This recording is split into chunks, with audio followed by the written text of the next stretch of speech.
اعوذ باللہ من الشیطان الرجیم بسم اللہ الرحمن الرحیم یا ایہا الذین آمنوا لا تتخذوا الذین اتخذوا دینکم حزوا ولعبا من الذین اوتوا الکتاب من قبلکم والکفار اولیاء واتقوا اللہ ان کنتم مؤمنین۔ صدق اللہ العظیم۔ رب اشرح لی صدری ویسر لی امری واحلل عقدۃ من لسانی یفقہوا قولی واجعل لی وزیرا من اہلی آمین یا رب العالمین۔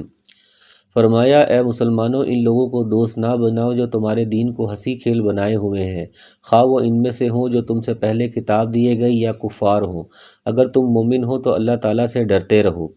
اہل کتاب سے یہود و نصارہ اور کفار سے مشرکین مراد ہیں۔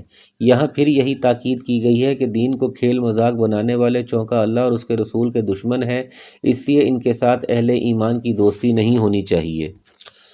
وَإِذَا نَادَيْتُمْ إِلَى الصَّلَاةِ اتَّخَذُوهَا خُضْوًا وَلَعِبًا ذَلِكَ بِأَنَّهُمْ قَوْمٌ لَا يَعْقِلُونَ۔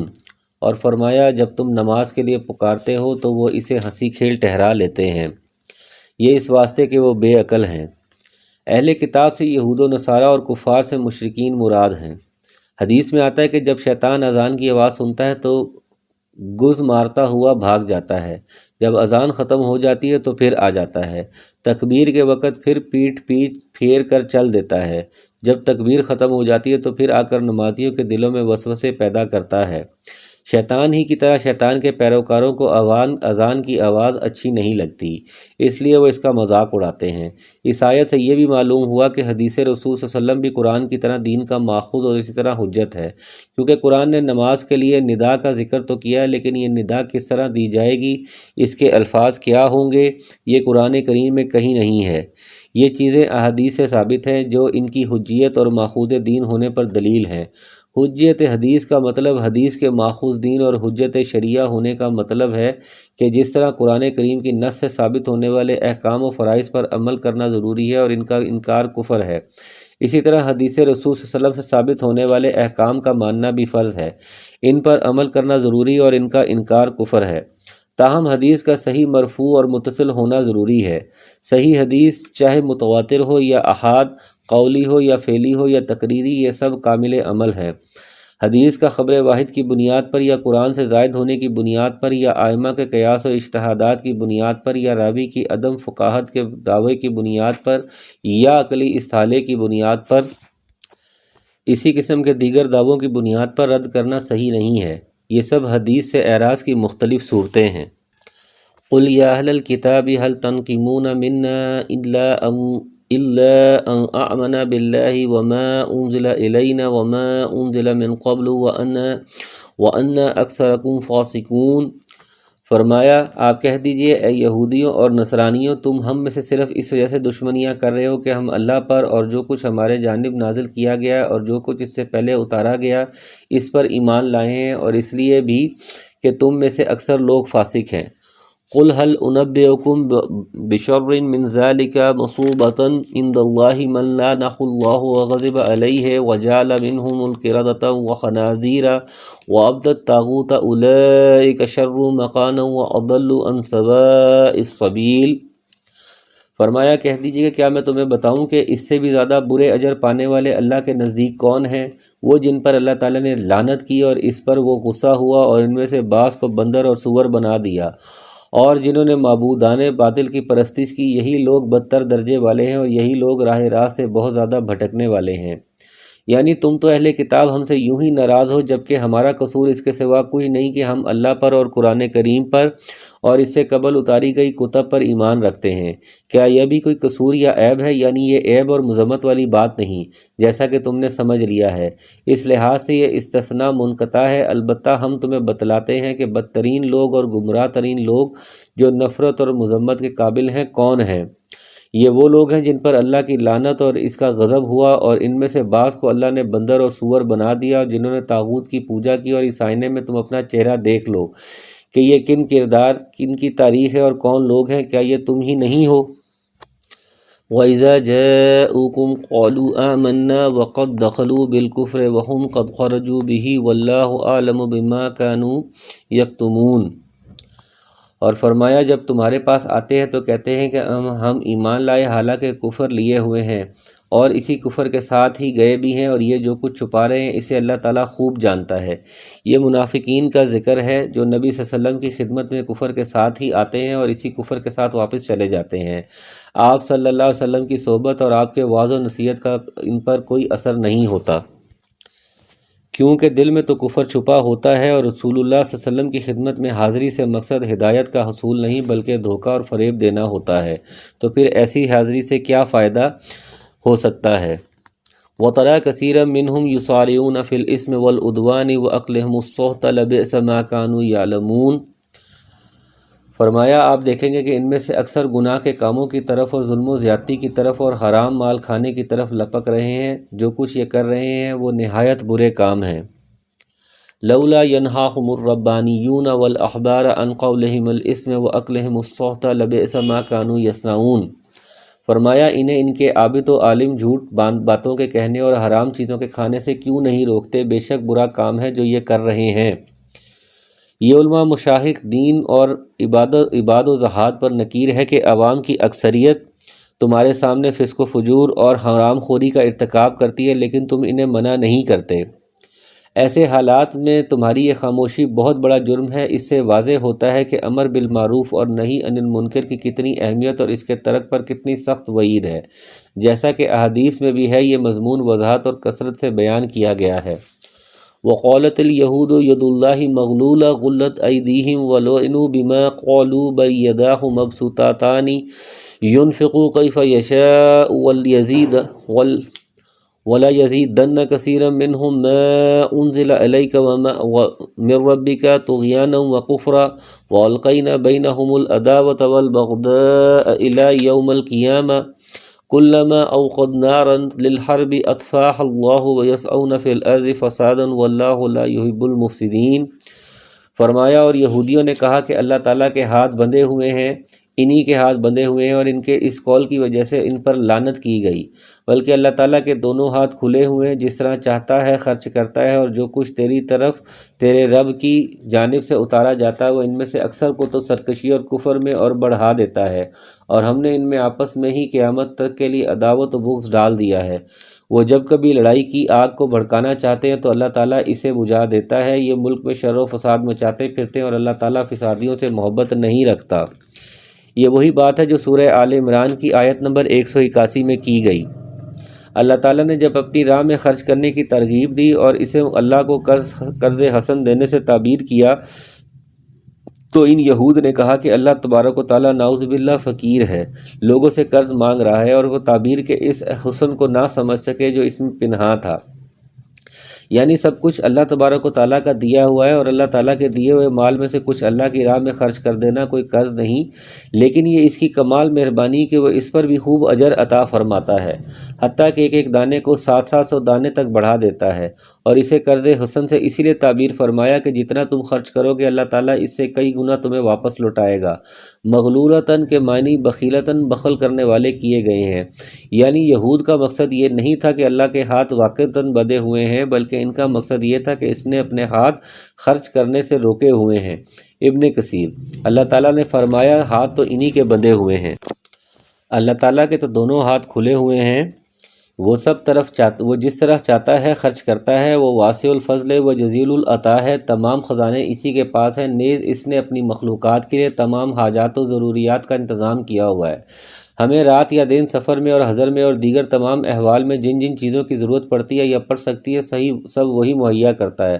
وَآتَاكُم مِّن كُلِّ مَا سَأَلْتُمُوهُ وَإِن تَعُدُّوا نِعْمَتَ اللَّهِ لَا تُحْصُوهَا إِنَّ الْإِنسَانَ لَظَلُومٌ كَفَّارٌ۔ فرمایا سورہ ابراہیم میں تم نے جو کچھ اس سے مانگا وہ اس نے تمہیں دیا، اللہ کی نعمتیں اتنی ہیں کہ تم گن نہیں سکتے، انسان ہی نادان اور نہایت ناشکرا ہے۔ حدیث میں بھی آتا ہے کہ نبی صلی اللہ علیہ وسلم نے فرمایا اللہ کا دایاں ہاتھ بھرا ہوا ہے، رات دن خرچ کرتا ہے لیکن کوئی کمی نہیں آتی۔ ذرا دیکھو تو جب سے آسمان و زمین اس نے پیدا کیے وہ خرچ کر رہا ہے لیکن اس کے ہاتھ کے خزانے میں کمی نہیں آئی۔ سورۃ البخاری۔ یعنی یہ جب بھی آپ کے خلاف کوئی سازش کرتے یا لڑائی کے اسباب مہیا کرتے ہیں تو اللہ تعالیٰ ان کو باطل کر دیتا ہے اور ان کی سازش کو انہی پر الٹا دیتا ہے اور ان کو چاہ کن راہ درپیش کی اسی صورتحال سے دوچار کر دیتا ہے۔ ان کی عادت ثانیہ ہے کہ ہمیشہ زمین میں فساد پھیلانے کی مذموم کوششیں کرتے ہیں، درا حالانکہ اللہ تعالیٰ مفسدین کو پسند نہیں فرماتا۔ وَلَوْ أَنَّ أَهْلَ الْكِتَابِ آمَنُوا وَاتَّقُوا لَكَفَّرْنَا عَنْهُمْ سَيِّئَاتِهِمْ وَلَأَدْخَلْنَاهُمْ جَنَّاتِ النَّعِيمِ۔ فرمایا اور اگر یہ اہل کتاب ایمان لاتے اور تقوی اختیار کرتے تو ہم ان کی تمام برائیاں معاف فرما دیتے اور ضرور انہیں راحت و آرام کی جنتوں میں لے جاتے۔ یعنی وہ ایمان جس کا مطالبہ اللہ تعالیٰ کرتا ہے، ان میں سب سے اہم محمد رسول اللہ صلی اللہ علیہ وسلم کی رسالت پر ایمان لانا ہے، جیسا کہ ان پر نازل شدہ کتابوں میں بھی ان کو اس کا حکم دیا گیا ہے۔ واتقوا اور اللہ کی معاصی سے بچتے، جن میں سب سے اہم وہ شرک ہے جس میں وہ مبتلا ہیں، اور وہ حجود ہے جو آخری رسول کے ساتھ وہ اختیار کیے ہوئے ہیں۔ وَلَوْ أَنَّهُمْ أَقَامُوا التَّوْرَاةَ وَالْإِنْجِيلَ وَمَا أُنزِلَ إِلَيْهِمْ مِنْ رَبِّهِمْ لَأَكَلُوا مِنْ فَوْقِهِمْ وَمِنْ تَحْتِ أَرْجُلِهِمْ مِنْهُمْ أُمَّةٌ مُقْتَصِدَةٌ وَكَثِيرٌ مِنْهُمْ سَاءَ مَا يَعْمَلُونَ۔ فرمایا اور اگر یہ لوگ تورات و انجیل اور ان کی جانب جو کچھ اللہ تعالیٰ کی طرف سے نازل فرمایا گیا ہے ان کے پورے پابند رہتے تو یہ لوگ اپنے اوپر سے اور اپنے نیچے سے روزیاں پاتے اور کھاتے۔ ایک جماعت تو ان میں سے درمیانہ روش کی ہے، باقی ان میں بہت سے لوگوں کے برے اعمال ہیں۔ تورات اور انجیل کے پابند رہنے کا مطلب ان کے ان احکام کی پابندی ہے جو ان میں انہیں دیے گئے، اور انہی میں ایک حکم آخری نبی پر ایمان لانا بھی تھا۔ اور وما انزلہ سے مراد تمام آسمانی کتب پر ایمان لانا ہے جن میں قرآن کریم بھی شامل ہے۔ مطلب یہ ہے کہ یہ اسلام قبول کر لیتے۔ اوپر نیچے کا ذکر یا تو بطور مبالغہ یعنی کثرت سے اور انواع و اقسام کے رزق اللہ تعالیٰ مہیا فرماتا، یا اوپر سے مراد آسمانوں سے یعنی حسب ضرورت خوب بارشیں برساتا، اور نیچے سے مراد زمین ہے یعنی زمین اس بارش کو اپنے اندر جذب کر کے خوب پیداوار دیتی، نتیجتاً شادابی اور خوشحالی کا دورہ ہو جاتا۔ جس طرح ایک دوسرے مقام پر فرمایا وَلَوْ أَنَّ أَهْلَ الْقُرْآنِ آمَنُوا وَاتَّقُوا لَفَتَحْنَا عَلَيْهِمْ بَرَكَاتٍ مِّنَ السَّمَاءِ وَالْأَرْضِ سورۃ الأعراف۔ اگر بستیوں والے ایمان لائے ہوتے اور انہوں نے تقوی اختیار کیا ہوتا تو ہم ان پر آسمان و زمین کی برکات کے دروازے کھول دیتے، لیکن ان کی اکثریت نے ایمان کا یہ راستہ اختیار نہیں کیا اور وہ اپنے کفر پر مصر اور رسالت محمدی صلی اللہ علیہ وسلم سے انکار پر اڑے ہوئے ہیں۔ اسی اصرار اور انکار کو یہاں پر برے اعمال سے تعبیر کیا گیا ہے۔ درمیانہ روش کی ایک جماعت سے مراد عبداللہ بن سلام رضی اللہ عنہ ہیں، جیسے 8-9 افراد ہیں جو یہود مدینہ میں سے مسلمان ہوئے۔ یا ایھا الرسول بلغ ما انزل الیک من ربک وان لم تفعل فما بلغت رسالته واللہ یعصمک من الناس ان اللہ لا یہدی القوم الکافرین۔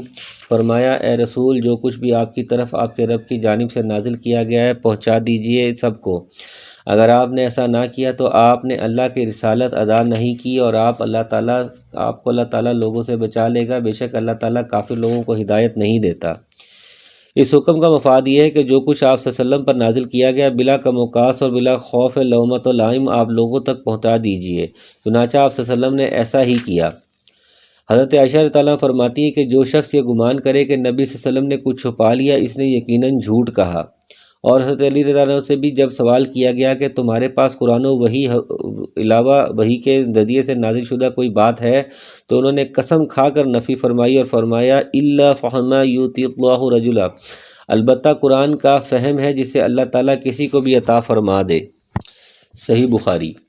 اور حجۃ الوداع کے موقع پر آپ صلی اللہ علیہ وسلم نے صحابہ کے 1 لاکھ یا 1,40,000 کے جمع غفیر میں فرمایا تم میرے بارے میں کیا کہو گے؟ انہوں نے کہا نشہد انک قد بلغت وادیت ونصحت، ہم گواہی دیں گے کہ آپ نے اللہ کا پیغام دیا اور ادا کر دیا اور خیر خواہی فرما دی۔ آپ صلی اللہ علیہ وسلم نے آسمان کی طرف انگلی کا اشارہ کرتے ہوئے فرمایا اللہم حل بلغت 3 مرتبہ یا اللہم فشہد 3 مرتبہ۔ صحیح مسلم۔ یعنی اے اللہ میں نے تیرا پیغام پہنچا دیا، تو گواہ رہ، تو گواہ رہ، تو گواہ رہ۔ حفاظت اللہ تعالیٰ نے موجزانہ طریقے پر فرمائی، اور یہ دنیاوی اسباب کے تحت بھی۔ دنیاوی اسباب کے تحت اس آیت کے نزول سے بہت قبل اللہ تعالیٰ نے پہلے آپ کے چچا ابو طالب کے دل میں آپ کی طبعی محبت ڈال دی اور وہ آپ کی حفاظت کرتے رہے۔ ان کا کفر پر قائم رہنا بھی شاید انہی اسباب کا ایک حصہ معلوم ہوتا ہے، کیونکہ اگر وہ مسلمان ہو جاتے تو شاید سرداران قریش کے دل میں ان کی وہ ہیبت و عظمت نہ رہتی جو ان کے ہم مذہب ہونے کی صورت میں آخر وقت تک رہی۔ پھر ان کی وفات کے بعد اللہ تعالیٰ نے بعض سرداران قریش کے ذریعے پھر انصار مدینہ کے ذریعے سے آپ کا تحفظ فرمایا۔ پھر جب یہ آیت نازل ہو گئی تو آپ نے تحفظ کے ظاہری اسباب پہرے وغیرہ اٹھوا دیے۔ اس کے بعد بارہا سنگین خطرات پیش آئے لیکن اللہ نے حفاظت فرمائی۔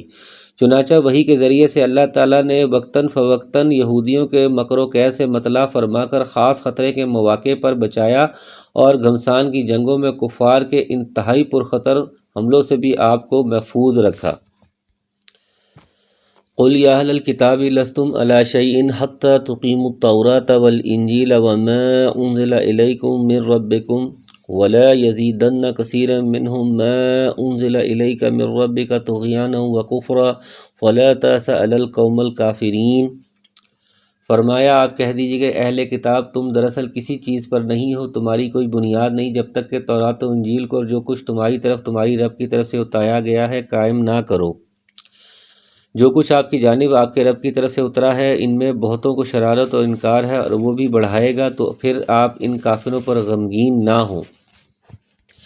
یہ ہدایت اور گمراہی اس اصول کے مطابق ہے جو سنت اللہ رہی ہے، یعنی جس طرح بعض اعمال و اشیاء سے اہل ایمان کے ایمان و تصدیق، عمل صالح اور عمل نافع میں اضافہ ہوتا ہے، اسی طرح معاصی اور تمرد سے کفر و طغیان میں بھی زیادتی ہوتی ہے۔ اس مضمون کو اللہ تعالیٰ نے قرآن کریم میں متعدد جگہ بیان فرمایا، مثلاً قل هو للذین آمنوا ہدی وشفاء والذین لا یؤمنون فی اذانہم وقرهم علیہم عمی اولئک ینادون من مکان بعید حامین سجدہ۔ فرما دیجئے یہ قرآن ایمان والوں کے لیے ہدایت اور شفا ہے، اور جو لوگ ایمان نہیں لاتے ان کے کانوں میں گرانی بہرا پن ہے، اور یہ ان پر اندھا پن ہے، گرانی کے سبب ان کو گویا دور جگہ سے آواز دی جاتی ہے۔ وَنُنَزِّلُ مِنَ الْقُرْآنِ مَا هُوَ شِفَاءٌ وَرَحْمَةٌ لِّلْمُؤْمِنِينَ وَلَا يَزِيدُ الظَّالِمِينَ إِلَّا خَسَارًا۔ سورہ بنی اسرائیل۔ اور ہم قرآن کے ذریعے سے وہ چیز نازل کرتے ہیں جو مومنوں کے لیے شفا اور رحمت ہے، اور ظالموں کے حق میں تو اس سے نقصان ہی بڑھتا ہے۔ ان الذین آمنوا والذین حادوا والسابئون والنصارى من آمن باللہ والیوم الآخر وعمل صالحا فلا خوف علیہم ولا هم یحزنون۔ مسلمان، یہودی، ستارہ پرست اور نصرانی کوئی ہو، جو بھی اللہ تعالیٰ پر اور قیامت کے دن پر ایمان لائے اور نیک عمل کرے، وہ محض بے خوف رہے گا اور بالکل بے غم ہو جائے گا۔ یہ وہی مضمون ہے جو سورہ بقرہ کی آیت نمبر 62 میں بیان ہوا ہے، اسے دیکھ لیا جائے۔ لقد اخذنا میثاق بنی اسرائیل وارسلنا الیہم رسلا کلما جاءہم رسول بما لا تہوی انفسہم فریقا کذبوا وفریقا یقتلون۔ ہم نے بالیقین بنی اسرائیل سے عہد و پیمان لیا اور ان کی طرف رسولوں کو بھیجا، جب کبھی رسول ان کے پاس وہ احکام لے کر آئے جو ان کی اپنی منشا کے خلاف تھے تو انہوں نے ان کی ایک جماعت کی تکذیب کی اور ایک جماعت کو قتل کر دیا۔ وَحَسِبُوا أَلَّا تَكُونَ فِتْنَةٌ فَعَمُوا وَصَمُّوا ثُمَّ تَابَ اللَّهُ عَلَيْهِمْ ثُمَّ عَمُوا وَصَمُّوا كَثِيرٌ مِّنْهُمْ وَاللَّهُ بَصِيرٌ بِمَا يَعْمَلُونَ۔ اور سمجھ بیٹھے کہ کوئی پکڑ نہ ہوگی، پس اندھے بہرے بن بیٹھے، پھر اللہ تعالیٰ نے ان کی توبہ قبول کی، اس کے بعد بھی ان میں سے اکثر اندھے بہرے ہو گئے۔ اللہ تعالیٰ ان کے اعمال کو بخوبی دیکھنے والا ہے۔ یعنی سمجھے یہ تھے کہ کوئی سزا مترتب نہ ہوگی، لیکن مذکورہ اصول الہی کے مطابق یہ سزا مترتب ہو گئی کہ یہ حق کے دیکھنے سے مزید اندھے اور حق کے سننے سے مزید بہرے ہو گئے، اور توبہ کے بعد پھر یہی عمل انہوں نے دہرایا ہے تو اس کی وہی سزا بھی دوبارہ مترتب ہوں گے۔ لقد کفر الذین قالوا ان اللہ هو المسیح ابن مریم وقال المسیح یا بنی اسرائیل اعبدوا اللہ ربی وربکم انہ من یشرک باللہ فقد حرم علیہ الجنۃ ومأواہ النار وما للظالمین من انصار۔ لقد کفر الذین قالوا ان اللہ ثالث ثلاثہ وما من الہ الا اللہ واحد وان لم ينتہوا عما یقولون لیمسن الذین کفروا منہم عذاب علیم۔ فرمایا وہ لوگ بھی قطعاً کافر ہو گئے جنہوں نے کہا اللہ ہے تین میں کا تیسرا، دراصل سوا اللہ تعالیٰ کے کوئی معبود نہیں۔ اگر یہ لوگ اپنے اس قول سے باز نہ رہے تو ان میں سے جو کفر پر رہیں گے انہیں المناک عذاب ضرور پہنچے گا۔ یہ عیسائیوں کے دوسرے فرقے کا ذکر ہے جو 3 خداؤں کا قائل ہے، جن کو وہ اقانیم ثلاثہ کہتے ہیں۔ ان کی تعبیر و تشریح میں اگرچہ خود ان کے مابین اختلاف ہے، تاہم صحیح بات یہی ہے کہ اللہ کے ساتھ انہوں نے حضرت عیسیٰ علیہ السلام اور ان کی والدہ ماجدہ حضرت مریم سلام علیہ کو بھی الہ معبود قرار دے لیا ہے، جیسا کہ قرآن نے صراحت کی ہے کہ اللہ تعالیٰ قیامت والے دن حضرت عیسیٰ علیہ السلام سے پوچھے گا اَأَنْتَ قُلْتَ لِلنَّاسِ اتَّخِذُونِی وَأُمِّی إِلَٰہِینَ مِن دُونِ اللّٰہ۔ سورۃ المائدہ۔ کیا تو نے لوگوں سے کہا تھا کہ مجھے اور میری ماں کو اللہ کے سوا معبود بنا لینا؟ اس سے معلوم ہوا کہ عیسیٰ اور مریم علیہم السلام ان دونوں کو عیسائیوں نے الہ بنایا، اور اللہ تیسرا الہ ہوا جو ثالث ثلاثہ 3 میں کا تیسرا کہلایا۔ پہلے عقیدے کی طرح اللہ تعالیٰ نے اسے بھی کفر سے تعبیر فرمایا۔ افلا یتوبون الی اللہ ویستغفرونہ واللہ غفور الرحیم۔ یہ لوگ کیوں اللہ تعالیٰ کی طرف نہیں جھکتے اور کیوں استغفار نہیں کرتے؟ اللہ تعالیٰ تو بہت ہی بخشنے والا اور بہت ہی مہربان ہے۔ مل مسیح ابن مریم الا رسول قد خلت من قبلہ الرسل وامہ صدیقہ کانا یاکلان الطعام انظر کیف نبین لہم الآیات ثم انظر انا یؤفکون۔ فرمایا مسیح ابن مریم سوائے پیغمبر ہونے کے اور کچھ بھی نہیں۔ اس سے پہلے بھی بہت سے پیغمبر ہو چکے۔ ان کی والدہ ایک راست باز خاتون تھیں، دونوں ماں بیٹے کھانا کھایا کرتے تھے۔ آپ دیکھیے کہ کس طرح ہم ان کے سامنے دلیلیں رکھتے ہیں، پھر غور کیجیے کہ کس طرح وہ پھرے چلے جاتے ہیں۔ صدیقہ کے معنی مومنہ اور ولیہ کے ہیں، یعنی وہ بھی حضرت مسیح علیہ السلام پر ایمان لانے والوں اور ان کی تصدیق کرنے والوں میں سے تھیں۔ اس کے معنی یہ ہے کہ وہ نبیہ پیغمبر نہیں تھیں، جیسا کہ بعض لوگوں کو وہم ہوا ہے، اور انہوں نے حضرت مریم علیہ السلام سمیت حضرت سارہ ام اسحاق علیہ السلام اور حضرت موسیٰ علیہ السلام کی والدہ کو نبیہ قرار دیا ہے۔ استدلال اس بات سے کیا ہے کہ اول و ذکر دونوں سے فرشتوں نے آ کر گفتگو کی، اور حضرت ام موسیٰ کو خود اللہ تعالیٰ نے وحی کی۔ یہ گفتگو اور وحی نبوت کی دلیل ہے، لیکن جمہور علماء کے نزدیک یہ دلیل ایسی نہیں جو قرآن کی نص صریح کا مقابلہ کر سکے۔ قرآن نے صراحت کی کہ ہم نے جتنے رسول بھی بھیجے وہ مرد تھے، سورہ یوسف۔ حضرت مسیح علیہ السلام اور حضرت مریم سلام علیہ دونوں کی الوہیت الہ ہونے کی نفی اور بشریت کی دلیل ہے، کیونکہ کھانا پینا یہ انسانی حوائج و ضروریات میں سے ہے۔ جو الہ ہو وہ تو ان چیزوں سے ماوراء بلکہ وراء الورا ہوتا ہے۔ قل اتعبدون من دون اللہ ما لا یملک لکم ضرا ولا نفعا واللہ هو السمیع العلیم۔ فرمایا آپ کہہ دیجئے کہ کیا تم اللہ کے سوا ان کی عبادت کرتے ہو جو نہ تمہارے کسی نقصان کے مالک ہیں اور نہ کسی نفع کے؟ تو اللہ ہی خوب سننے اور پوری طرح جاننے والا۔ قل یا اہل الکتاب لا تغلوا فی دینکم غیر الحق ولا تتبعوا اہواء قوم قد ضلوا من قبل واضلوا کثیرا وضلوا عن سواء السبیل۔ فرمایا کہہ دیجئے اے اہل کتاب اپنے دین میں ناحق غلو اور زیادتی نہ کرو، اور ان لوگوں کی نفسانی خواہشات کی پیروی نہ کرو جو پہلے سے بہک چکے ہیں اور بہتوں کو بہکا بھی چکے ہیں اور سیدھی راہ سے ہٹ گئے ہیں۔ مشرکوں کی کم عقلی کی وضاحت کی جا رہی ہے کہ ایسوں کو انہوں نے معبود بنا رکھا ہے جو کسی کو نفع پہنچا سکتے ہیں اور نہ نقصان، بلکہ نقصان پہنچانا تو کجا، وہ تو کسی کی بات سننے اور کسی کا حال جاننے کی ہی قدرت نہیں رکھتے۔ یہ قدرت صرف اللہ ہی کے اندر ہے، اس لیے حاجت روا مشکل کشا وہی ہے۔ اتباع حق میں حد سے تجاوز نہ کرو، جن کی تعظیم کا حکم دیا گیا اس میں مبالغہ کر کے انہیں منصب نبوت سے اٹھا کر مقام الوہیت پر فائز مت کرو، جیسے حضرت مسیح علیہ السلام کے معاملے میں تم نے کیا۔ غلو ہر دور میں شرک اور گمراہی کا سبب سے بڑا ذریعہ رہا ہے۔ انسان کو عقیدت و محبت ہوتی ہے، وہ اس کی شان میں خوب مبالغہ کرتا ہے۔ وہ امام اور دینی قائد ہو تو اس کی پیغمبر کی طرح معصوم سمجھنا اور پیغمبر کو خدائی صفات سے متصف ماننا عام بات ہے۔ بدقسمتی سے مسلمان بھی اس غلو سے محفوظ نہیں رہ سکے۔ انہوں نے بعض ائمہ کی شان میں بھی غلو کیا اور ان کی رائے اور قول حتیٰ کہ ان کی طرف منسوب فتویٰ اور فقہ کو بھی حدیث رسول صلی اللہ علیہ وسلم کے مقابلے میں ترجیح دے دی۔ یعنی اپنے سے پہلے لوگوں کے پیچھے مت لگو جو ایک نبی کو الہ بنا کر خود بھی گمراہ ہوئے اور دوسروں کو بھی گمراہ کیا۔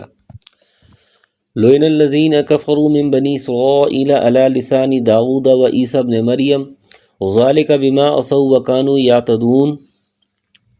فرمایا بنی اسرائیل کے کافروں پر حضرت داؤد علیہ السلام اور حضرت عیسیٰ بن مریم علیہ السلام کی زبانی لعنت کی گئی، اور اس وجہ سے کہ وہ نافرمانیاں کرتے تھے اور حد سے آگے بڑھے جاتے تھے۔ یعنی زبور میں جو حضرت داؤد علیہ السلام پر اور انجیل میں جو حضرت عیسیٰ علیہ السلام پر نازل ہوئی، اور اب یہی لعنت قرآن کریم کے ذریعے سے ان پر کی جا رہی ہے جو حضرت محمد رسول اللہ صلی اللہ علیہ وسلم پر نازل ہوا۔ لعنت کا مطلب اللہ کی رحمت اور خیر سے دوری ہے۔ یہ لعنت کے اسباب ہیں: نمبر 1، عصیان یعنی واجبات کا ترک اور محرمات کا ارتکاب کر کے انہوں نے اللہ کی نافرمانی کی۔ نمبر 2، اور اعتداء یعنی دین میں غلو اور بدعت ایجاد کر کے انہوں نے حد سے تجاوز کیا۔ کانوا لا یتناہون عن منکر فعلوہ ولبئس ما کانوا یفعلون، آپس میں ایک دوسرے کو برے کاموں سے جو وہ کرتے تھے روکتے نہ تھے، جو کچھ بھی کرتے تھے یقیناً وہ بہت برا تھا۔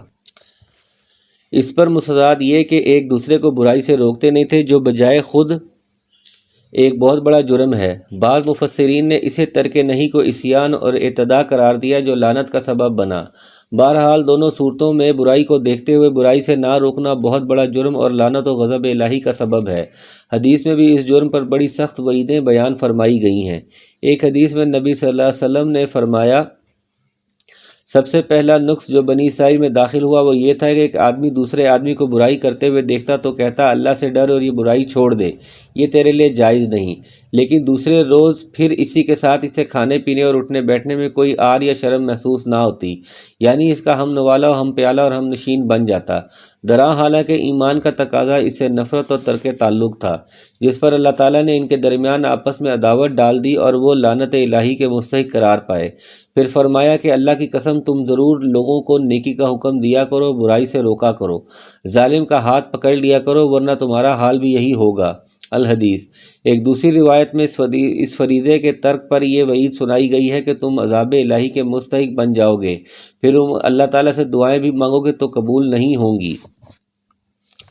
ترى كثيرا منهم يتولون الذين كفروا لبئس ما قدمت لهم انفسهم ان سخط الله عليهم وفي العذاب هم خالدون۔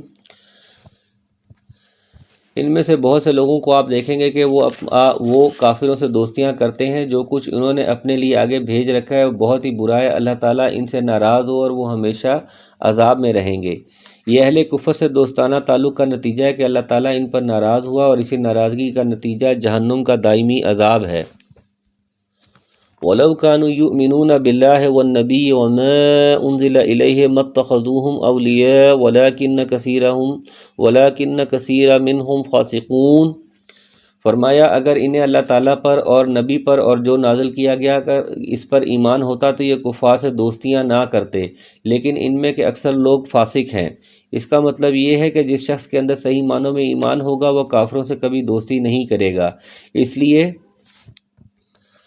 لَتَجِدَنَّ أَشَدَّ النَّاسِ عَدَاوَةً لِلَّذِينَ آمَنُوا الْيَهُودَ وَالَّذِينَ أَشْرَكُوا وَلَا تَجِدَنَّ أَقْرَبَهُمْ مَوَدَّةً لِلَّذِينَ آمَنُوا الَّذِينَ قَالُوا إِنَّا نَصَارَى ذَلِكَ بِأَنَّ مِنْهُمْ قِسِّيسِينَ وَرُهْبَانًا وَأَنَّهُمْ لَا يَسْتَكْبِرُونَ۔ فرمایا یقیناً آپ ایمان والوں کا سب سے زیادہ دشمن یہودیوں اور مشرکوں کو پائیں گے، اور اہل ایمان سے زیادہ دوستی کے قریب آپ یقیناً انہیں پائیں گے جو اپنے آپ کو نصارہ کہتے ہیں۔ یہ اس لیے کہ ان میں علماء اور عبادت کے لیے گوشہ نشین افراد پائے جاتے ہیں، اور اسی وجہ سے کہ وہ تکبر نہیں کرتے، اس لیے کہ یہودیوں کے اندر عناد و جہود، حق سے اعراض و استکبار اور اہل ایمان کی تنقید کا جذبہ بہت کم پایا جاتا ہے، زیادہ پایا جاتا ہے۔ یہی وجہ ہے کہ نبیوں کا قتل اور ان کی تکذیب ان کا شعار رہا ہے، حتیٰ کہ انہوں نے رسول اللہ صلی اللہ علیہ وسلم کے قتل کی بھی کئی مرتبہ سازش کی، آپ صلی اللہ علیہ وسلم پر جادو بھی کیا اور ہر طرح نقصان پہنچانے کی مذموم صحیح کی، اور اس معاملے میں مشرکین کا حال بھی یہی ہے۔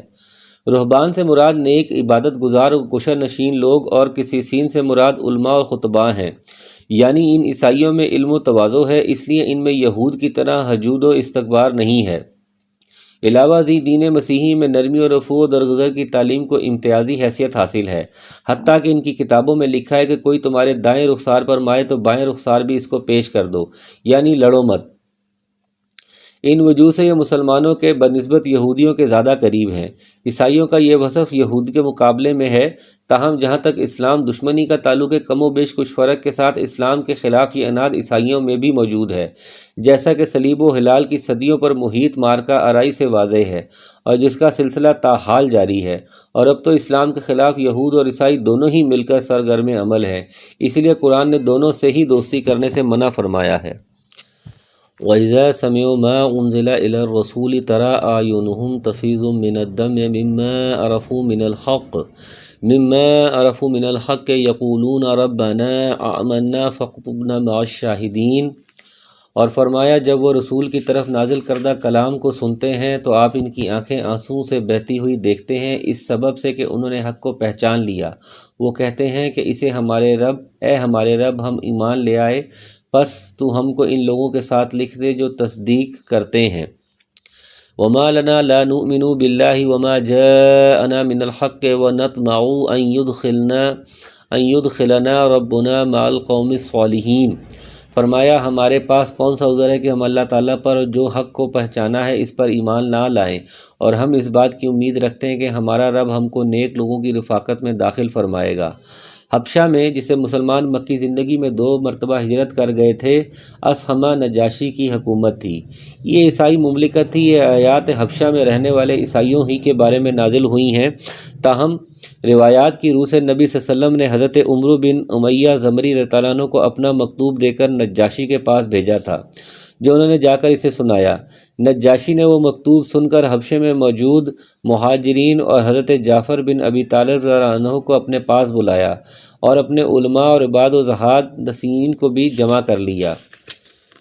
پھر حضرت جعفر رضی اللہ عنہ کو قرآن کریم پڑھنے کا حکم دیا۔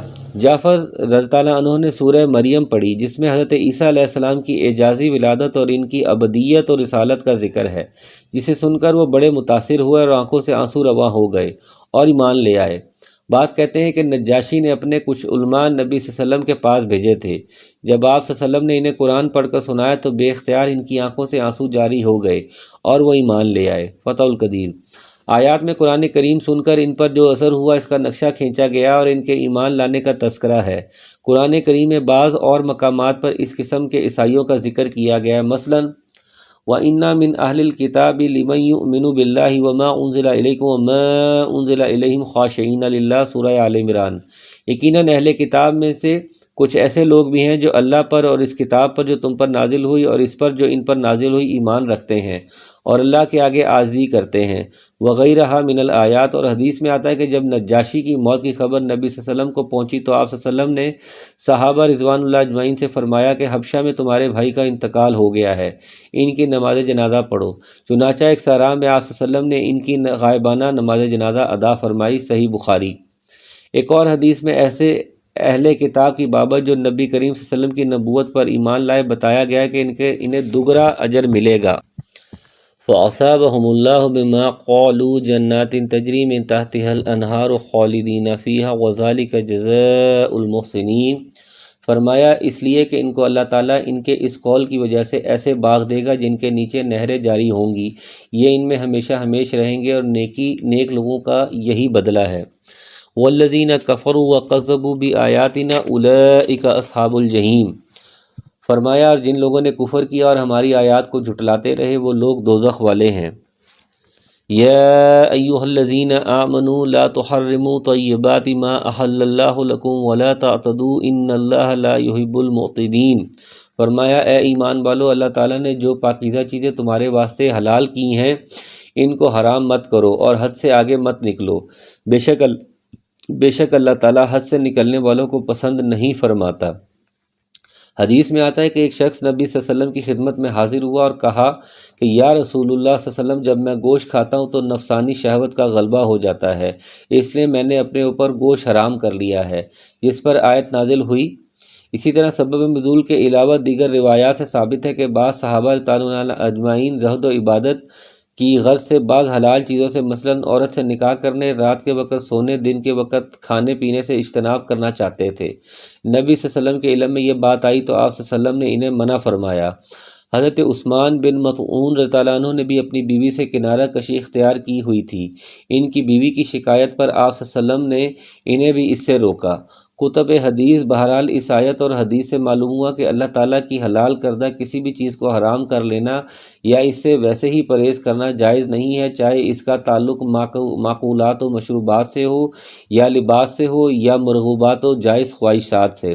مسئلہ، اس طرح اگر کوئی شخص کسی چیز کو اپنے اوپر حرام کر لے تو وہ حرام نہیں ہوگی سوائے عورت کے۔ البتہ اس صورت میں بعض علماء یہ کہتے ہیں کہ اسے قسم کا کفارہ ادا کرنا ہوگا، اور بعض کے نزدیک کفارہ ضروری نہیں۔ امام شوکانی کہتے ہیں کہ احادیث صحیحہ سے اسی بات کی تائید ہوتی ہے، کیونکہ نبی صلی اللہ علیہ وسلم نے کسی کو بھی کفارہ یمین ادا کرنے کا حکم نہیں دیا۔ امام ابن کثیر فرماتے ہیں کہ اس آیت کے بعد اللہ تعالیٰ نے قسم کا کفارہ بیان فرمایا، جس سے معلوم ہوتا ہے کہ کسی حلال چیز کو حرام کر لینا یہ قسم کھانے کے مرتبے میں ہے جو تکفیر یعنی کفارہ ادا کرنے کا متقاضی ہے، لیکن یہ استدلال احادیث صحیحہ سے موجودگی میں محل نظر ہے۔ فالصحیح ما قال الشوکانی وَقُلُوا مِمَّا رَزَقَكُمُ اللَّهُ حَلَالًا طَيِّبًا وَاتَّقُوا اللَّهَ الَّذِي أَنْتُمْ بِهِ مُؤْمِنُونَ، اور فرمایا اللہ تعالیٰ نے جو کچھ تم کو دی ہیں ان میں سے حلال مرغوب چیزیں کھاؤ اور اللہ تعالیٰ سے ڈرو جس پر ایمان رکھتے ہو۔ لا يؤاخذكم الله باللغو في إيمانكم ولكن يؤاخذكم بما عقدتم الأيمان فكفارة إطعام 10 مساكين من أوسط ما تطعمون أهليكم أو كسوتهم أو تحرير رقبة فمن لم يجد فصيام 3 أيام ذلك كفارة أيمانكم إذا حلفتم واحفظوا أيمانكم كذلك يبين الله لكم آياته لعلكم تشكرون۔ فرمایا اللہ تعالیٰ تمہاری قسموں میں لغو بات پر کسی قسم سے مواخذہ نہیں فرماتا، لیکن مواخذہ اس پر فرماتا ہے کہ تم جن قسموں کو مضبوط کر دو، اس کا کفارہ 10 محتاجوں کو کھانا دینا ہے اوسط درجے کا جو اپنے گھر والوں کو کھلاتے ہو، یا ان کو کپڑا دینا، یا ایک غلام یا لونڈی آزاد کرنا ہے، اور جس کو مقدور نہ ہو تو 3 دن کے روزے ہیں، اور یہ تمہاری قسموں کا کفارہ ہے جبکہ تم قسم کھا لو اور اپنی قسموں کا خیال رکھو۔ اسی طرح اللہ تمہارے واسطے اپنے احکام بیان فرماتا ہے تاکہ تم شکر ادا کرو۔ قسم جس کو عربی زبان میں حلف یا یمین کہتے ہیں، جن کی جمع احلاف اور ایمان ہے، 3 قسم کی ہیں۔ نمبر 1 لغو، نمبر 2 غموس، نمبر 3 معقدہ لغو۔ وہ قسم ہے جو انسان بات بات پر عادتاً بغیر ارادہ اور نیت کے کھاتا رہتا ہے، اس پر کوئی مواخذہ نہیں۔ غموس وہ جھوٹی قسم ہے جو انسان دھوکہ اور فریب دینے کے لیے کھائے، یہ کبیرہ گناہ بلکہ اکبر الکبائر ہے، لیکن اس پر کفارہ نہیں۔ معقدہ وہ قسم ہے جو انسان اپنی بات میں تاکید اور پختگی کے لیے ارادتاً اور رئیستاً کھائے، ایسی قسم اگر توڑے گا تو اس کا وہ کفارہ ہے جو آگے آیت میں بیان کیا جا رہا ہے۔ اس کھانے کی مقدار میں کوئی صحیح روایت نہیں ہے، اس لیے اختلاف ہے۔ البتہ امام شافعی نے اس حدیث سے استدلال کرتے ہوئے جس میں رمضان میں روزے کی حالت میں بستری سے ہم بستری کرنے والے کے کفارے کا ذکر کیا ہے، 1 مد تقریباً 10 چھٹاک فی مسکین خوراک قرار دی ہے، کیونکہ نبی صلی اللہ علیہ وسلم نے اس شخص کو کفارہ جمع ادا کرنے کے لیے 15 سا کھجوریں دی تھیں، جنہیں 60 مسکینوں پر تقسیم کرنا تھا۔ 1 سا میں 4 مد ہوتے ہیں، اس اعتبار سے بغیر سالن کے 10 مسکینوں کے لیے 10 مد یعنی 6.25 سیر یا 6 کلو خوراک کفارہ ہوگی۔ لباس کے بارے میں بھی اختلاف ہے، بظاہر مراد جوڑا ہے جس میں انسان نماز پڑھ سکے۔ بعض علماء خوراک اور لباس دونوں کے لیے عرف کو معتبر قرار دیتے ہیں۔ بعض علماء قتل خطا کی دیت پر قیاس کرتے ہوئے لونڈی غلام کے لیے ایمان کی شرط عائد کرتے ہیں۔ امام شوکانی کہتے ہیں کہ آیت میں عموم ہے، مومن اور کافر دونوں کو شامل ہے، یعنی جس کو مذکورہ تینوں چیزوں میں سے کسی کی طاقت نہ ہو تو وہ 3 دن کے روزے رکھے، یہ روزے اس قسم کا کفارہ ہو جائیں گے۔ بعض علماء پے در پہ روزے رکھنے کے قائل ہیں اور بعض کے نزدیک دونوں طرح جائز ہیں۔ یا ایھا الذین آمنوا انما الخمر والمیسر والانصاب والازلام رجس من عمل الشیطان فاجتنبوہ لعلکم تفلحون۔ فرمایا اے ایمان والو، بات یہی ہے کہ شراب اور جوا اور تھان اور فال نکالنے کے پاسے کے تیر یہ سب گندی باتیں شیطانی کام ہیں، ان سے بالکل الگ رہو تاکہ تم فلاح یاب ہو۔ یہ شراب کے بارے میں تیسرا حکم ہے۔ پہلے اور دوسرے حکم میں صاف طور پر ممانعت نہیں فرمائی گئی، لیکن یہاں اسے اور اس کے ساتھ جو جوا پرستش گاہوں یا تھانوں اور فال کے تیروں کو رجس، پلید اور شیطانی کام قرار دے کر صاف لفظوں میں ان سے اجتناب کرنے کا حکم دے دیا گیا ہے۔ علاوہ ازیں اس آیت میں شراب اور جوا کے مزید نقصانات بیان کر کے سوال کیا گیا ہے کہ اب بھی باز آؤ گے یا نہیں، جس سے مقصود اہل ایمان کی آزمائش ہے۔ چنانچہ جو اہل ایمان تھے وہ منشاء الہی سمجھ گئے اور اس کی قطعی حرمت کے قائل ہو گئے اور کہا انت حیانا ربنا، اے ہمارے رب ہم باز آ گئے۔ مسند احمد۔ لیکن آج کل کے بعض دانشور کہتے ہیں کہ اللہ نے شراب کو حرام کہاں قرار دیا ہے، یعنی شراب کو رجس، پلیدی اور شیطانی عمل قرار دے کر اس سے اجتناب کا حکم دینا، نیز اس اجتناب کو باعث فلاح قرار دینا ان مجتہدین کے نزدیک حرمت کے لیے کافی نہیں۔ اس کا مطلب یہ ہوا کہ اللہ کے نزدیک پلید کام بھی جائز ہے، شیطانی کام بھی جائز ہے، جس کے متعلق اللہ تعالیٰ اجتناب کا حکم دے وہ بھی جائز ہے، اور جس کی بابت کہے کہ اس کا ارتکاب عدم فلاح اور اس کا ترک فلاح کا باعث ہے وہ بھی جائز ہے۔ انا للہ و انا الیہ راجعون۔